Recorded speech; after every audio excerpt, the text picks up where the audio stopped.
Why you're not improving at Warhammer and how to fix it. Most Warhammer players think that they're improving, but they're not. They're just playing more games and hoping that it clicks. If you've ever finished a game and you're thinking, I don't even know what I did wrong there, this is exactly why.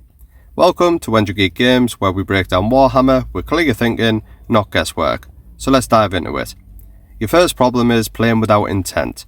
Most players aren't making decisions, they're just making moves. They're reacting in the moment, they're doing what feels right, but there's no clear reason behind it.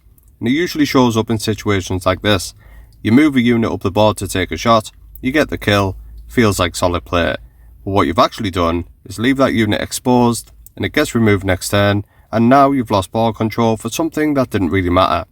It felt right in the moment, but it didn't make you closer to winning. So here's a shift that you need to make.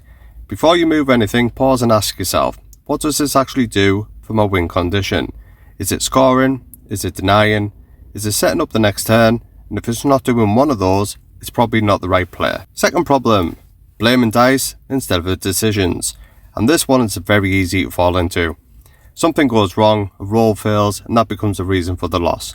But when you look at it properly, it usually plays out more like this. So you've lined up a key charge and everything is dependent on it. It fails. The turn falls apart and it feels like bad luck. But the real question is, why did that one roll matter so much? Because that's where your issue is. So instead of focusing on the outcome, start looking at your setup. Ask yourself, where did I rely on something going right, instead of planning for it to go wrong? That's how a better player would think. They don't remove the risk completely, but they don't build turns that collapse from a single failure. Your third problem is reacting instead of controlling. Most players are just responding to what's in front of them. Your opponent makes a move and you answer it. They apply pressure, you try to deal with it. And over time that puts you in a position where you're always behind. You can see it clearly in games a bit like this. So your opponent pushes hard on one side of the board, so naturally you shift across to try and deal with it. But in doing that, you've given up space elsewhere. You lose control of objectives and you slowly start to fall behind on points. You didn't lose a fight, you lost the game state. So instead of reacting automatically, slow it down a bit. Ask different questions. What is my opponent trying to make me do? Because once you see that, you can decide whether you actually need to respond at all. And sometimes the strongest move is to just hold your position and continue scoring. Finally, no clear game plan. This is where everything ties together. So most players start a game thinking about what they want to kill. World Eaters players are notorious for this type of thinking, but not how they're actually going to win. And it usually looks a little bit like this. You identify your opponent's biggest threat early. You commit to removing it and you get the kill. But in doing that, you've ignored your positioning, you've fallen behind on objectives, and by turn 3 you're chasing the game. At that point, it's already starting to slip away, so the fix isn't complicated, but it is important.